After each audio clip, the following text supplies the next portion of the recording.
Lady Vivian Fairfax stood in the east parterre garden at midnight, her father's letters still folded in her pocket, and stared at 5 white peonies that had not existed 4 days ago.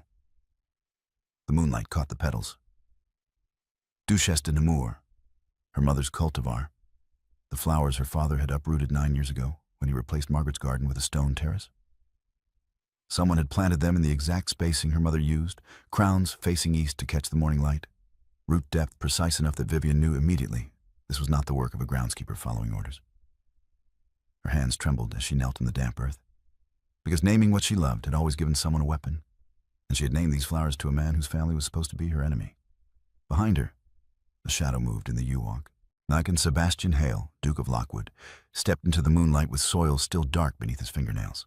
September arrived at Blackmere Park with the kind of golden light that made promises the coming months would not keep.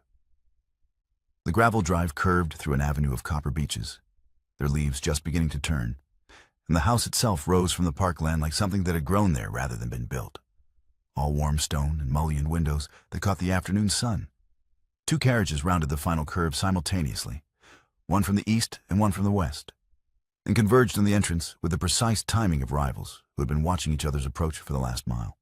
The Lockwood carriage, black lacquer with the ducal crest in silver, reached the steps first by perhaps 3 seconds. Sebastian Hale descended with the economy of movement that characterized everything he did, his dark coat perfectly fitted, his expression revealing nothing. He was 31, though he carried himself with the restraint of someone much older, and he had not smiled in public since his mother's funeral 9 years ago. The servants knew. The household staff whispered it. The Duke who never smiles. The second carriage, the Fairfax coach in deep blue, pulled alongside just as Sebastian's boot touched the gravel. The door opened, and Lady Vivian Fairfax stepped down before the footman could fully extend the step.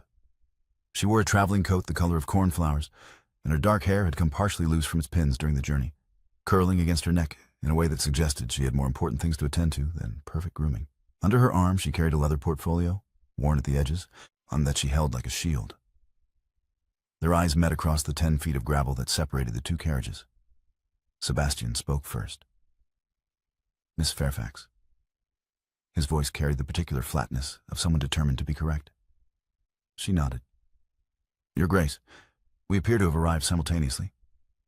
The Fairfax faction is punctual.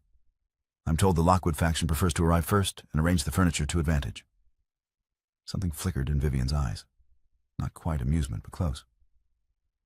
"I am told the Lockwood faction prefers to stand on higher ground during conversations. You're currently 3 steps above me. Is this deliberate?" Sebastian looked down. He was indeed standing on the 3rd step, having mounted them while she remained at carriage level. For a moment, something almost human crossed his face. Surprise, perhaps, that she had noticed. Then he descended. 1 step, 2, 3. He stopped on the gravel, level with her. He met her gaze. "Better? Adequate. Though I notice you chose to descend rather than invite me up. I was not certain you would accept the invitation." "You are correct. I would not have." They stood there, 2 people from families that had opposed each other in Parliament for 3 generations, and the air between them carried the particular charge that comes when intelligence recognizes intelligence and does not quite know what to do about it. A small voice broke the moment. "You have leaves in your hair?" Sebastian turned. His niece Maisie stood on the carriage step, 5 years old and utterly unimpressed by the political theater unfolding before her. She wore a gray traveling dress and clutched a cloth doll to her chest. And then she was staring at Vivian with a frank assessment of someone too young to have learned discretion. Vivian's hand went to her temple and found an oak leaf caught in the loosened curls. She pulled it free and examined it as though it were evidence in a trial. "So I do. Thank you for the observation. What is your doll's name?" "Primrose. She is named after a flower because Uncle Sebastian says flowers are the most honest things in any garden. They do not pretend to be something they are not." Sebastian's face did something complicated. For just a moment the mask slipped, and Vivian saw beneath it grief, perhaps, or memory, or both. Then it was gone, sealed away behind the careful blankness he wore like armor. Vivian continued watching him. "Your uncle is a philosopher. He is a duke. But Primrose says dukes can also be philosophers if they try hard enough." Sebastian's voice was quiet. Maisie, inside. Mrs. Hewitt is waiting.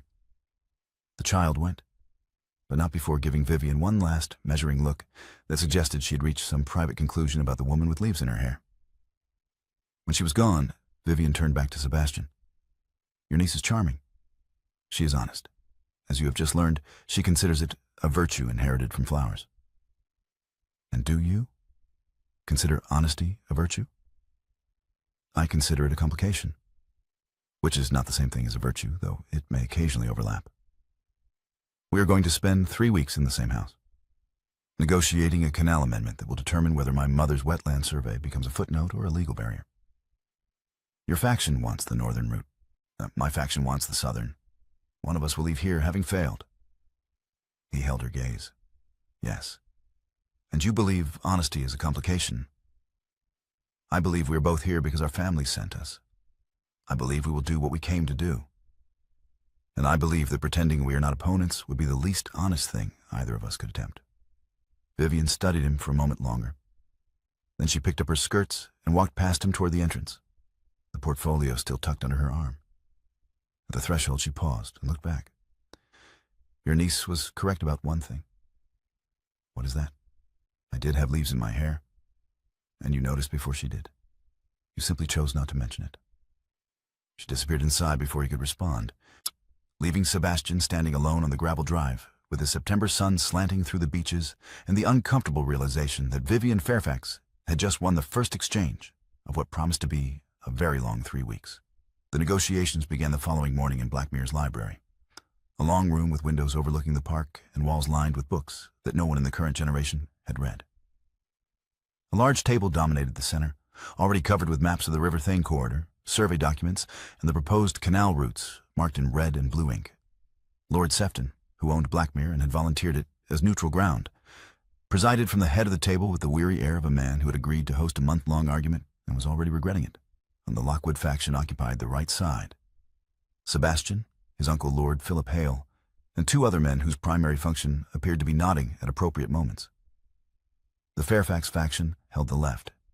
Vivian, her father Lord Ormond, a man with iron-gray hair and the expression of someone calculating profit margins during a funeral, and a secretary who took notes in silence. The first 3 days established the pattern. Lord Philip would propose something. Ormond would counter. The maps would be examined. Voices would rise slightly, then fall back into the careful language of men who had been doing this for decades. Sebastian said little, watching from his position at Philip's right hand, his face revealing nothing. Vivian spoke more than her father preferred, which became obvious by the 4th day when Ormond cut her off mid-sentence with a hand gesture that suggested he had been doing so for years. She stopped speaking, but her jaw tightened in a way that Sebastian noticed from across the table. He noticed many things about Vivian Fairfax during those first days. The way she held her pen when she was thinking. The way her eyes went to the windows when Philip was speaking, as though she were calculating something the rest of them could not see. The way she defended her mother's wetland survey, not with sentiment but with numbers. Rental income projections, agricultural output, flood damage calculations from the past 30 years. On the 5th day, Philip made a mistake. Miss Fairfax, we are debating a canal route, not a botanical survey. Your mother's work is charming, I'm sure. But the economic considerations... Vivian's voice could have cut glass. The economic considerations are precisely what I am discussing. The northern route crosses 47 documented species habitats that provide natural flood barriers during the spring runoff. If you destroy those barriers, the farms along the lower Thane will flood. When the farms flood, your lordship's tenants cannot pay their rents. When your tenants cannot pay, your income declines by approximately 12%, based on the 1793 flood records. I am not discussing flowers. I am discussing your money. The room went very quiet. Philip's face did something complicated.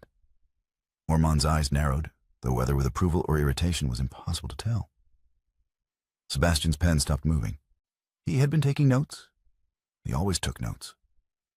But now he simply sat there with his hand frozen above the paper, staring at Vivian Fairfax as she systematically dismantled his uncle's condescension using agricultural economics and historical flood data.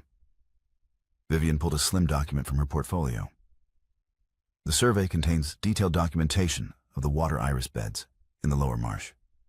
Those beds absorb approximately 40% of the overflow during heavy rainfall. Remove them, and you will need to build retention walls at a cost that exceeds the projected savings from the northern route by a factor of 3. My mother spent 10 years cataloging this corridor because she understood that beauty and function are not opposites. They are the same thing, measured by different people. She set the document on the table. The room remained silent. Sebastian looked down at his notes and realized he had written a single sentence. She is translating science into the only language that will preserve it.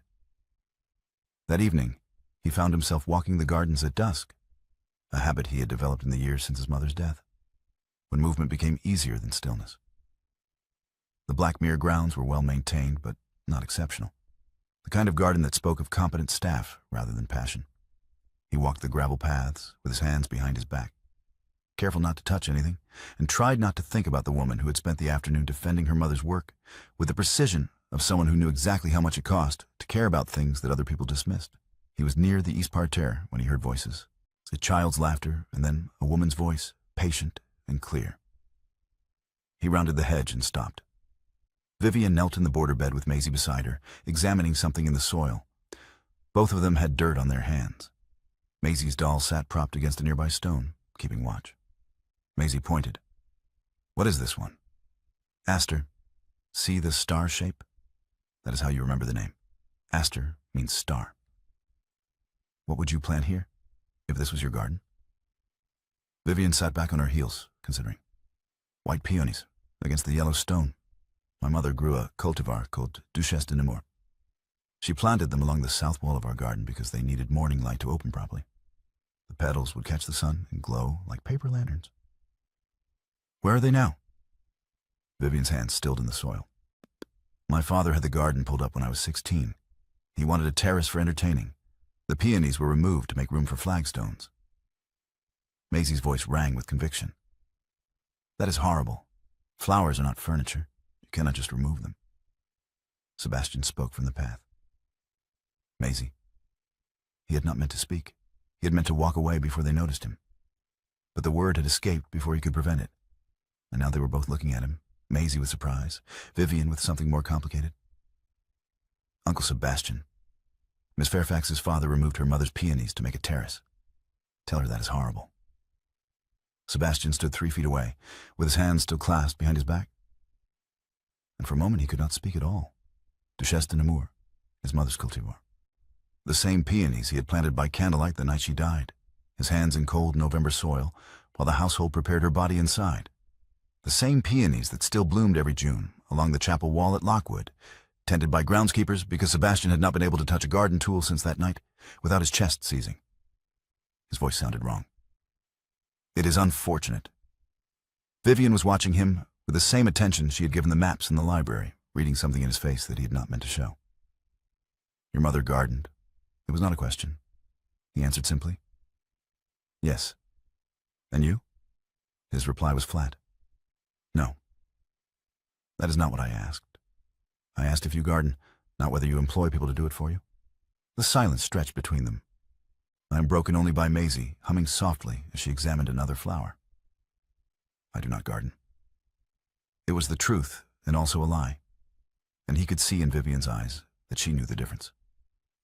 He turned and walked back toward the house, with his hands still locked behind his back, because if he let them loose, they might remember things he had spent 9 years teaching them to forget.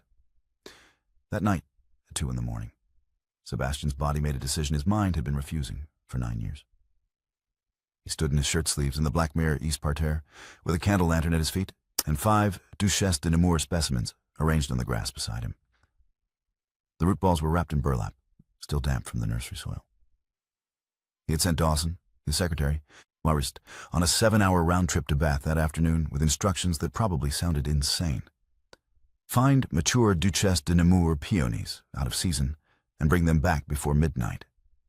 Dawson had returned at 11:30 with 5 specimens in cold storage and a receipt that would raise questions Sebastian did not intend to answer. Now he knelt in the earth with his bare hands in the soil for the first time since the night his mother died.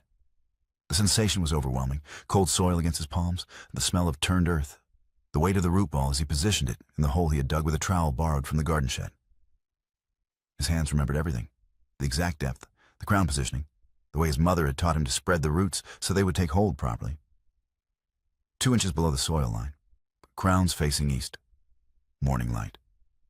He planted all 5 in the space of an hour, working with the methodical precision of someone who had done this 1,000 times and then stopped abruptly and completely.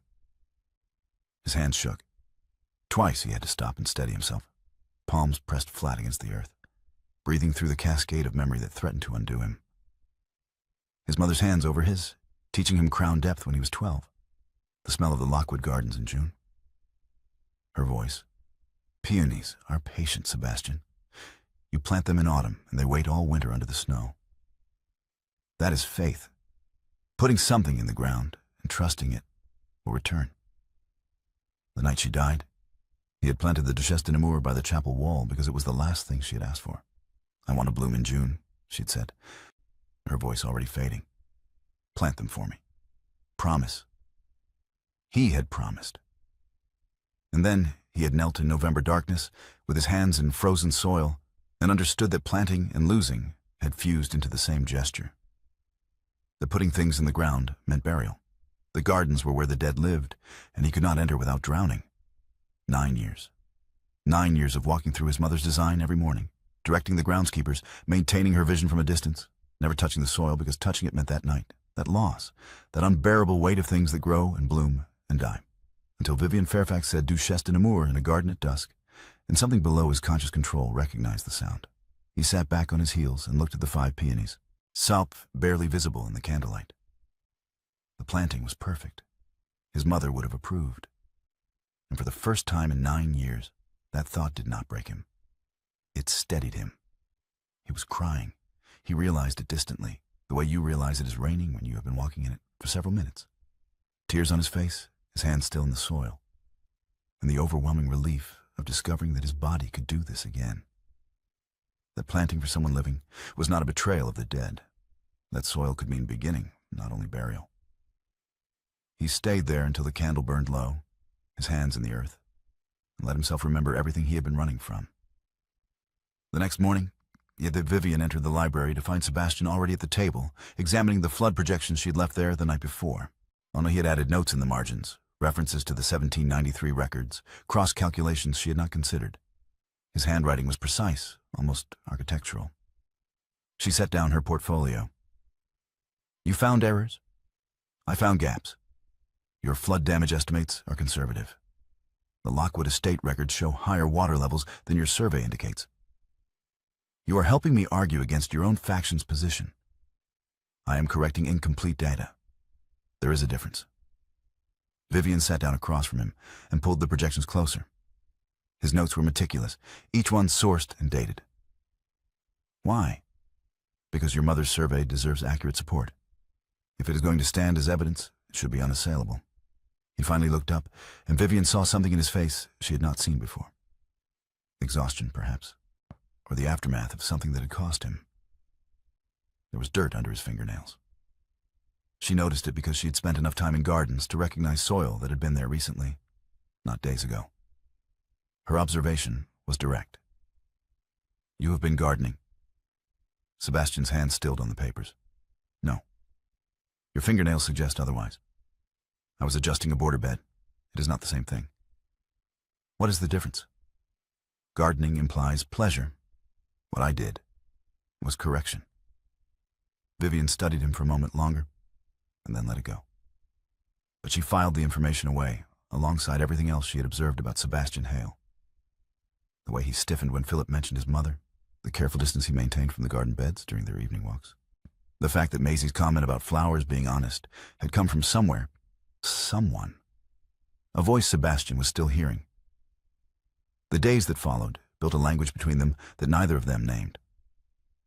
Sebastian began sitting beside Vivian during the negotiations rather than across from her, a subtle repositioning that Philip noticed but did not comment on. When Lord Ormond dismissed one of Vivian's points, Sebastian would lean forward and add a supporting reference from the Lockwood archives, his voice neutral, but his geometry declaring allegiance. They walked the gardens at dusk with Maisie between them, and Sebastian showed the child how to identify leaf shapes, while Vivian watched him not quite touch the plants he was describing. Their hands began to overlap during the work sessions. A map corner needed holding while Vivian traced the river course. Sebastian's hand appeared to steady it, his fingers covering hers for 4 seconds longer than necessary. She passed him a document, and their palms brushed, and neither of them pulled away immediately. The contact built in increments, a touch on the shoulder to get his attention, his hand at her elbow when she stumbled on the gravel path. The way they had begun to stand close enough during conversations that she could feel the warmth of him in the cooling September evenings. On the 10th day, Vivian found a botanical reference book on her library desk, a 19th century manual on wetland species, open to the section on water iris. A note in Sebastian's handwriting. Page 47 supports your flood barrier argument. The root structure data may be useful. She turned to page 47 and found a detailed illustration of iris roots, their depth and spread marked in careful measurements. She stood there holding the book and understood that Sebastian Hale had spent his evening reading botanical texts to strengthen her argument, and that this, not the polite conversations, not the careful distance, was the truth of what was happening between them. That night she left a response on his desk. A sketch of the Thane corridor with her mother's survey annotations, marked with the locations where the canal would do irreversible damage. No note, just the map, which said everything that needed saying. The 11th day arrived with clear skies and a letter from Vivian's father that she read standing by the library window and then folded very carefully before placing it in her pocket. Sebastian, when entering to return a volume to the shelves, saw her face and stopped. He asked quietly, "Bad news?" A reminder that failure has consequences. She did not elaborate, and Sebastian did not press. But that evening, when they walked the gardens with Maisie, Vivian was quieter than usual, her attention distant. At the east parterre, she stopped and stared at the border bed, as though seeing it for the first time. She spoke slowly. "Something has changed here." Sebastian's heart did something complicated in his chest. "The gardeners have been working on the beds." She walked closer. "No, this bed was bare 4 days ago." I walked past it. There were gaps in the planting. She knelt, examining the soil. "These are new, recently planted. The soil is still settling." She reached out and touched one of the white blooms, her fingers gentle on the petals. Then she went very still. Her voice was barely audible. "These are Duchesse de Nemours." Sebastian could not breathe, could not move, could not do anything except stand there while Vivian Fairfax knelt in the dirt beside the peonies he had planted at 2 in the morning with hands that had not touched soil in 9 years, and watched her understand. She asked without looking up, "Who planted these?" His answer was simple. "I did." Vivian turned to look at him, her hand still on the flower. "When?" "The night you told me your favorite flower." What followed was not empty silence. It was full of everything neither of them had said, every careful distance they had maintained, every touch that had lasted 4 seconds instead of 3. Maisie, sensing something beyond her understanding, then wandered toward a nearby bench with her doll and began a conversation that involved both of them and several imaginary guests. Vivian's voice was very quiet. "You sourced mature specimens, out of season. The nursery and bath had 5 in cold storage. You positioned the crowns facing east. Morning light, your mother's method." Vivian stood slowly, brushing soil from her skirt. "You knew the crown orientation because your mother planted the same cultivar." He confirmed it. "Yes. At Lockwood. By the chapel wall. She died when I was 22. Her last request was that I plant Duchesse de Nemours where she could bloom in June. I planted them the night she died, November, by candle lantern, my hands in cold soil while the household prepared her body inside." Vivian's eyes widened slightly, an understanding moving across her face like light. Sebastian continued, because he had started and could not stop now, could not seal this back up once it had broken open.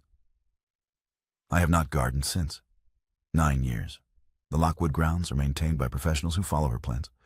I walk through her garden every morning, and I cannot bring myself to touch what she built, because touching it means that night, that loss, the feeling of putting something in the ground and knowing she was going into the ground, and I could not." He stopped, breathed. Vivian was watching him with an expression he could not read. She spoke softly. "Until 4 days ago. Until you said the name of her flower and my body decided the paralysis was over. I was in this garden at 2 in the morning with my hands in the soil before I understood what I was doing. And then it was not the same as that night. It was the opposite. Not burial. Not ending. I was planting for someone living, and it broke something open that has been sealed for 9 years. Her confession was direct. I am frightened. Of me? Of what you now know. Every time I've named something precious, someone has converted it into leverage. My mother's garden became a terrace. Her survey became my father's bargaining tool. I mentioned the peonies because my guard dropped for 9 seconds. And now you have this, the knowledge of where I am soft. Sebastian crossed the distance between them in 3 steps and stopped close enough that she had to tilt her head back to maintain eye contact. I converted it into a flower bed, not a weapon, a garden. She acknowledged it. I noticed. The distinction is the only one that has ever mattered. Oh, and I have never encountered it before either. He extended his hand, palm up. There was still soil under his fingernails from 4 nights ago, dark crescents that no amount of washing had completely removed. Vivian looked at his hand for a long moment. Then she took it, her fingers curling around his palm, and pressed it flat against the nearest peony, cold petals and living stem against his skin and hers. That is what your mother gave you. Not grief, not paralysis. This. The ability to put something living in the ground and trust it will survive. That is not consolation, whatever your uncle might tell you. That is the most honest thing a person can do. Sebastian's hand, covered by hers, steadied against the flower. And for the first time in 9 years, he let himself believe that planting did not have to mean losing, that sometimes it meant the opposite. Day 15 arrived with Lord Ormond. He came unannounced, which Vivian should have expected because her father considered announcements a courtesy for people who had not disappointed him. She was in the greenhouse when he found her, working on amendments to the flood projections with her mother's survey open beside her. The door opened without warning, and Ormond stood there in his traveling coat, his expression carved from stone. His command was brief. Walk with me. It was not a request. They went to the far end of the garden, well away from the house, where the ornamental paths gave way to kitchen beds and the air smelled of turned compost. Ormond stopped beside a row of espalier pears and turned to face his daughter. The amendment is failing. You have spent 2 weeks arguing ecology to men who understand only money. Lord Sefton is wavering. The Lockwood faction is holding firm, and you have formed an attachment that compromises your effectiveness. Vivian's hands went cold. I have formed no such thing. Do not insult my intelligence. The Duke of Lockwood sits beside you during negotiations. He walks the gardens with you in the evenings. He's been seen annotating your projections. Philip Hale wrote to me 3 days ago suggesting that your presence here has become a distraction to his nephew. Lord Philip is concerned that his nephew has developed an inconvenient conscience. That is not the same thing as attachment. It is close enough to be dangerous. You were sent here to secure the Canal Amendment, not to make friends with the opposition. If you cannot do what you were sent to do, there are consequences. What consequences? Ormond reached into his coat and withdrew a letter, folded and sealed. If the Fairfax Amendment fails, if the northern route is approved, I will sell your mother's wetland survey to the canal company. They have already made an offer. A generous one. Your mother's illustrations will be used as evidence that the corridor is navigable and ecologically stable. Her life's work will become the legal justification for its own destruction. Vivian stared at her father and felt the ground shift beneath her. You would not. I would. I pulled her garden for a terrace because maintaining it was impractical. I will sell her survey because losing it is expensive. Your sentiment does not change economics, Vivian. It only makes you ineffective. She was your wife. She was a woman who painted flowers. Beautiful work, utterly useless unless someone finds a way to make it profitable. You have 8 days to secure the amendment. If you fail, I sell the survey. Do you understand? Vivian understood. She understood that her father had just converted her mother's legacy into a threat, that every outcome except perfect success would weaponize Margaret's science, that she was standing in a garden arguing with a man who had uprooted his dead wife's peonies and felt nothing. Her voice was steady. I understand. Good. Then stop walking gardens with the Duke of Lockwood and start doing your job. He left her standing among the pear trees, the letter still in his hand, and Vivian waited until he was gone before she allowed herself to shake. That night, she did not go to the gardens. She went to the library and worked until 3 in the morning on revised flood projections, building the economic argument that would move the room because sentiment would not. Because her father was right that men like Philip Hale did not care about water iris beds or her mother's 10 years of careful observation. She fell asleep at the desk with her face on the papers, ink smudging her cheek, and did not hear the door open at 4:30 when Sebastian found her there. He stood in the doorway for a long moment, watching her sleep in the chair with botanical illustrations scattered around her like fallen leaves. Then he crossed the room in silence, removed his coat, and draped it over her shoulders without waking her. He sat down at the opposite end of the table and began reading her projections. And when he found the flood damage estimates, he pulled the Lockwood estate records from his own files and started annotating her numbers with the data she needed. His handwriting appeared in the margins beside hers. His knowledge applied to her argument. His silence protecting her sleep while he worked on her behalf, because this was the only language he had that his position permitted. When Vivian woke at dawn, she found Sebastian's coat over her shoulders and her flood projections covered in his notes. Parliamentary references, cross calculations, the 1793 records she had not been able to access. He was gone, but the work remained. And she sat there holding the papers and understood that Sebastian Hale had spent the night building her argument stronger because he could not say what he wanted to say. So he said it with sources and data and the meticulous care of someone who knew exactly what was at stake. She folded his coat and placed it on the chair. Then she gathered the annotated projections and went to prepare for a fight her father had just made infinitely more complicated. 3 days of silence followed. Vivian withdrew from the evening garden walks, claiming work.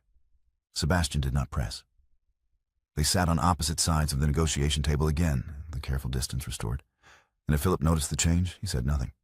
But the east parterre sat outside the library window where Vivian worked, and the morning room where Sebastian read, and both of them spent more time than was reasonable looking at the same 5 white peonies from different windows. Maisie noticed, because Maisie noticed everything. She announced at breakfast on day 17. Uncle Sebastian is looking at the peonies through his window. Miss Fairfax is looking at the peonies through her window. Why do you not both just go to the peonies? Sebastian replied carefully. It is complicated, Maisie. Primrose says things are only complicated when people will not say what they mean. She went back to her toast with a satisfied air of someone who had solved a problem the adults were too foolish to address. That afternoon, Vivian found something on her library desk. A sketch on the back of a parliamentary brief, Duchesse de Nemours, rendered in pen and ink with the precision of someone who had drawn botanical specimens before, and then stopped. The stamen count was exact. The root structure notation appeared in the margin in handwriting she now recognized. No signature, no note. Just the drawing, which said everything that needed saying. She held it to the window and examined the line work. Sebastian's mother's technique, she suspected. Learned young and then abandoned when gardening became impossible. Drawn from memory after 9 years because Vivian had named a flower and he had planted it, and now he was drawing it, because his hands had remembered what his grief had sealed away. She placed the sketch inside her mother's survey on page 47, where the water iris illustrations were, and understood that they were building something neither of them could name safely, a collection of evidence that care could exist without leverage, that naming could produce protection instead of weapons. The 2 people from rival families could stand in the same garden and mean the same thing. But her father's letter remained in her pocket, and 8 days had become 5, and the amendment was still failing. Day 19 arrived cold and clear. The negotiations had reached the point where every argument had been made twice, and the room was simply waiting for someone to concede. Philip held firm. Ormond pressed harder. Lord Sefton looked increasingly like a man who regretted offering his house for this exercise in futility. That night, at midnight, Sebastian entered Lord Sefton's library carrying 2 documents. The first was the original Fairfax Wetland Survey.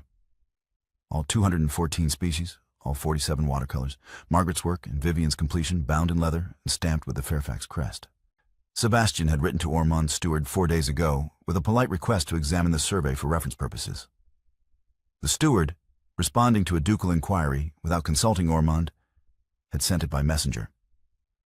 The prerogative of rank, deployed for the first time in Sebastian's life as intervention rather than governance. The second document was Vivian's annotated flood projections, the pages she had fallen asleep constructing, which Sebastian had found and improved with Lockwood estate records. Cross-references to the canal company's own engineering reports that contradicted their viability claims. Parliamentary precedents that supported wetland preservation.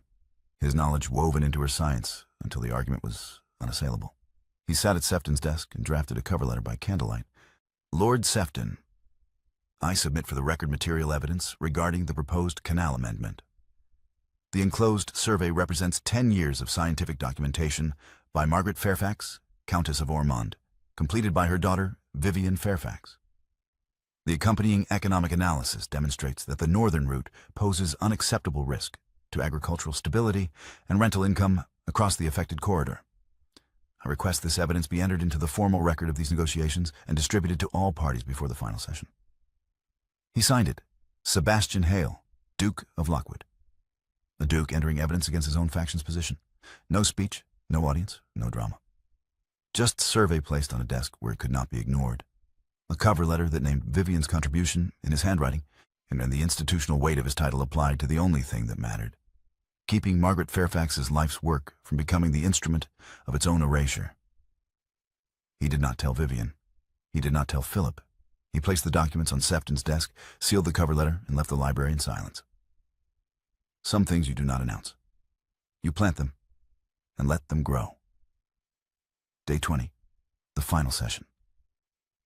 Vivian entered the library to find the survey on the table, her mother's illustrations, her own 11 plates, the leather binding she had last seen in her father's study. Beside it, Sebastian's cover letter, unsealed now, bearing Sefton's notation, received and entered into record, September 19th. Her hands went very still. She opened the cover letter and read, completed by Vivian Fairfax, her name, in Sebastian's handwriting, on an official document bearing the ducal seal. She looked across the table. Sebastian sat in his usual position at Philip's right, his face carefully blank, his hands folded on the table in front of him. He did not look at her. He didn't need to. The evidence was already entered. Lord Sefton called the session to order. Before we proceed to final arguments, I must note that I have received material evidence regarding the canal route, submitted last evening by the Duke of Lockwood. I have reviewed the scientific survey and the accompanying economic analysis. The documentation is compelling. Philip's head turned slowly toward his nephew. Sebastian did not turn back. Ormond leaned forward, his voice sharp. That survey is the property of the Fairfax estate. It was not authorized for... Sefton interrupted. The survey is now part of the parliamentary record. Its disposition is no longer a private matter. The evidence stands. He distributed copies to both factions. Vivian watched her father's face as he opened the survey and saw her name on the title page, written in a hand that was not his own. Ormond's jaw tightened, but he said nothing. What could he say? That he had planned to sell it? That his daughter's work was supposed to be leverage, not evidence? The session proceeded. The arguments were made. The maps were examined one final time. And when Sefton called for the vote, the amendment carried, not unanimously, but clearly. The northern route was abandoned. The southern route, which avoided the wetland corridor entirely, was approved. The canal would be built, but Margaret Fairfax's 10 years of work would remain intact, unprotected now not by sentiment, but by law.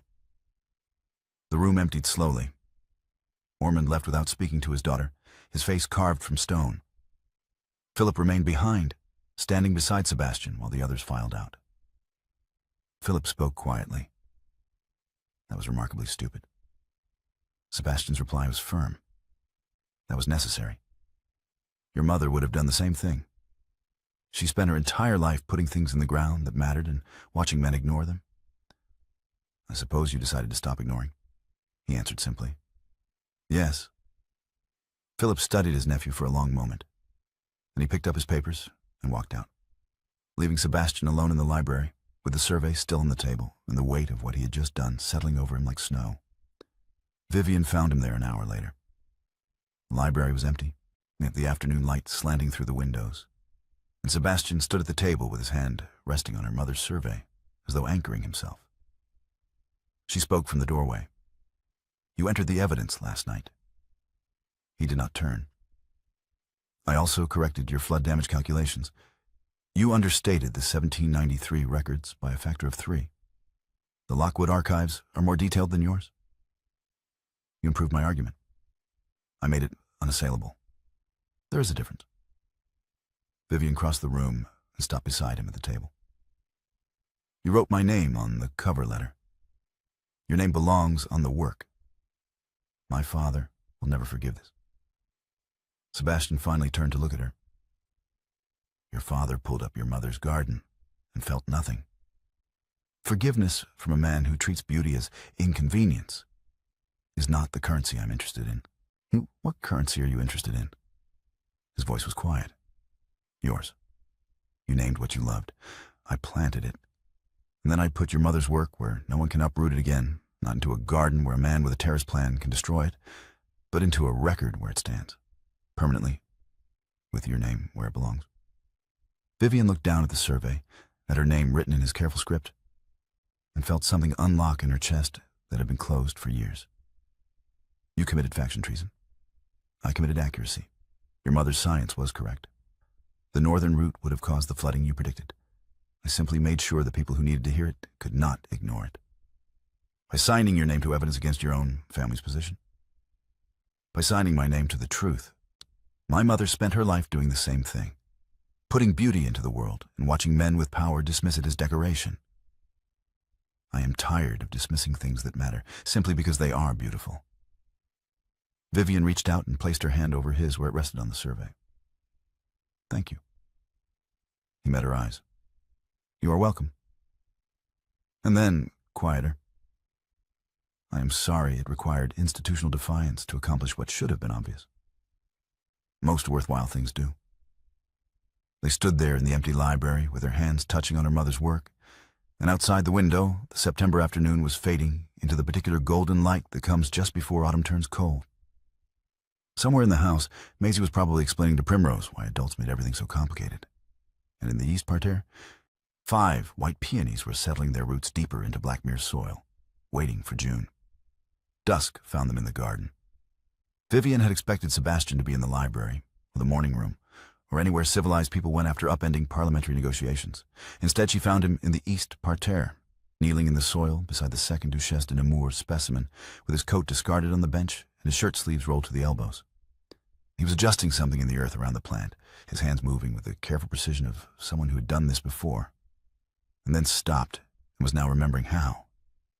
He spoke without looking up. The root collar settled unevenly. I should have checked it 3 days ago. Vivian stood at the edge of the bed and watched him work. Watched his hands in the soil. The concentration on his face, the fact that he was gardening in daylight for the first time in 9 years, and had chosen to do it now, after committing the most public act of defiance of his adult life. She observed quietly, "You are adjusting a peony. I am correcting a planting error," which was technically true, but also entirely beside the point. "In front of witnesses. You are hardly a crowd. I am a witness, and you are gardening, in daylight, with your hands in the soil, after 9 years of walking through your mother's garden without touching it." Sebastian's hands stilled in the earth. He sat back on his heels and looked up at her, and his face was unguarded in a way she had never seen, exhausted and relieved, and something else she could not name. His answer was simple. "Yes." Vivian knelt beside him, her skirt spreading over the grass, and placed her hands beside his in the soil around the peony root. "Show me the crown position." Sebastian's breath caught. Then his hands moved to cover hers, adjusting her grip on the root ball. 2 inches below the soil line, crown facing east. Morning light reaches the petals before the heat can damage them. "Your mother's method," he agreed. "My mother's method. And now—" He adjusted her fingers, his hands warm over hers in the cool earth. "Yours." They knelt there together, both holding the same root, both in the garden that had broken Sebastian's paralysis open. And Vivian understood that this was the language they had been building since the first day. Not words, but gestures. Not declarations, but evidence. Things planted in the dark that grew toward light. Her voice was quiet. "I was frightened that naming what I loved would give you a weapon." He acknowledged it. "I know." "You gave me a garden instead." He confirmed it. "Yes. That is the only distinction that has ever mattered, and I have never encountered it before." Sebastian's hands tightened over hers around the root. "Neither have I." She turned her head and found his face 6 inches from hers, close enough that she could see the soil smudged on his jaw, the exhaustion in his eyes, the fact that he was looking at her the way people look at things they have been trying not to want. She released the root and reached up with one soil-stained hand to touch his face, her thumb tracing the line of his cheekbone. His voice was rough. "Your hands are filthy." She replied evenly. "So are yours. I have been gardening. So have I." The kiss happened in the garden, both of them kneeling in the earth with soil on their hands and the autumn light fading around them. Sebastian's mouth found hers with the kind of desperate precision that comes from wanting something for weeks and finally allowing yourself to reach for it. Vivian's hand fisted in his shirt collar, pulling him closer, leaving a smear of black mirror earth on the fine linen. She murmured against his mouth, "Your shirt." He kissed her again. "Leave it." Deeper this time. His hands coming up to frame her face, his thumbs tracing her jawline while she gripped his shoulders and pulled him down into the grass beside the peonies they had just planted together. When they finally broke apart, both breathing hard, Sebastian looked down at his shirt and started laughing. Actual laughter, rusty from disuse, but real. There was a perfect handprint of soil on his collar where Vivian had grabbed him. He observed wryly, "Ducal linen." She did not sound remotely sorry. "Ruined. The best thing that has happened to ducal linen in 9 years. He kissed her again because he could, because the paralysis was over, because his hands were in the soil and his mouth was on hers, and nothing about this required permission from anyone, except the two of them. They stayed in the garden until full dark, kneeling in the earth beside the peonies. And when they finally returned to the house separately, propriety observed, appearances maintained, both of them carried soil under their fingernails and the particular exhaustion of people who have just planted something that will require years to reach full bloom. June came to Lockwood with a kind of light that makes promises and keeps them. The chapel wall was covered in peonies. Margaret Hale's 20-year-old Duchesse de Nemours blooming beside the 5 specimens Sebastian had brought from Blackmere the previous autumn. 2 women's gardens merging along a stone wall in morning light, white petals glowing like paper lanterns, just as Vivian's mother had described. Maisie knelt in the grass with a trowel, her tongue caught between her teeth in concentration. Sebastian knelt beside her, his hands guiding hers around a new root ball, another peony, smaller, that Maisie had chosen herself from the Lockwood greenhouse. He instructed patiently, 2 inches, Maisie. If you plant too shallow, the frost reaches the bud. Too deep and it cannot find the light." She asked seriously, "How do you know?" "My mother taught me, and now I am teaching you." "Does it go forward too, the teaching?" "It does if you keep planting." Vivian watched from the path, her hand resting on the chapel wall, and felt the particular satisfaction of watching something you planted take root. Sebastian's hands in the soil, Maisie's hands beside his. 2 generations of Hale gardeners kneeling in the earth for the first time since Margaret died, and the paralysis finally, permanently broken. She walked to them and knelt in the grass, her skirt spreading over the ground. Maisie looked up. "Miss Fairfax, is this the right depth?" Vivian examined the planting. "Perfect. Your uncle taught you well." "Will it bloom next June?" Vivian smiled. "It will. Peonies are patient. You plant them and they wait. That is faith." Sebastian's hand found hers in the grass, his fingers threading through hers, and Maisie looked at their joined hands and then at Primrose and whispered something that sounded like, "I told you they would go to the peonies." Autumn returned to Lockwood with the kind of settling that comes after things have been decided. Vivian's desk sat in the library overlooking the east garden, installed by the window where morning light came earliest. On it, the Fairfax Wetland Survey, rebound and published by the Royal Horticultural Society under both names, Margaret Fairfax, Countess of Ormond, and Vivian Fairfax. Her mother's work and her own completion credited equally, distributed to botanical libraries across England.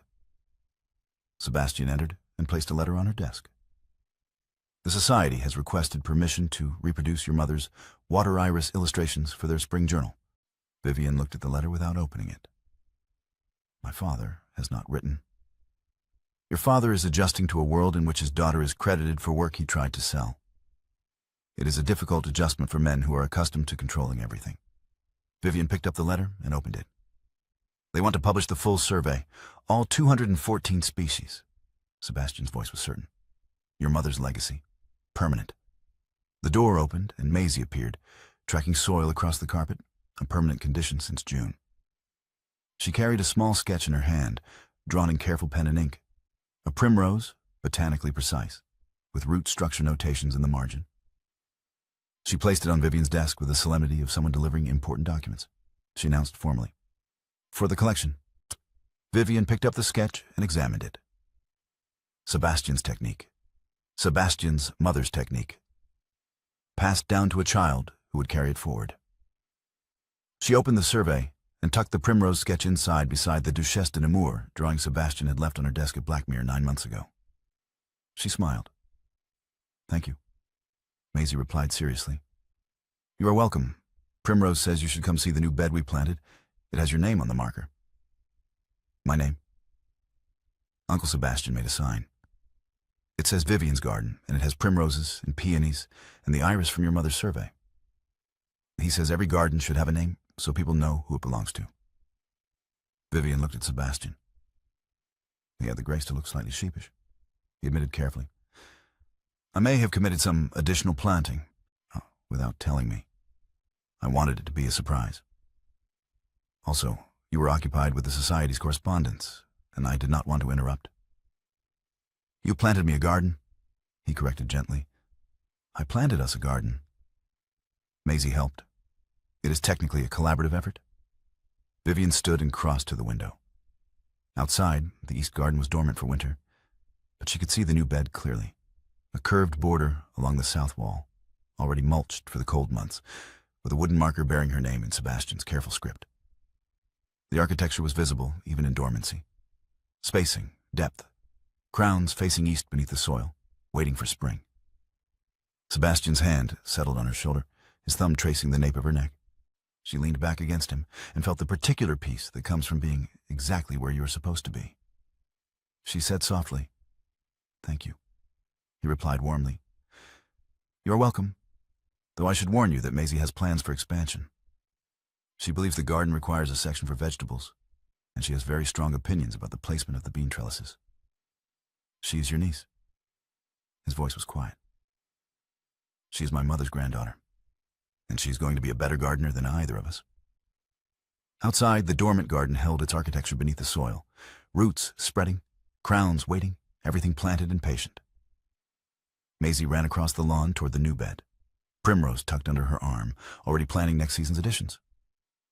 And in the library, 2 people stood together at the window, all watching the garden grow forward into the future they had planted together. Everything planted, everything waiting, everything beginning to bloom.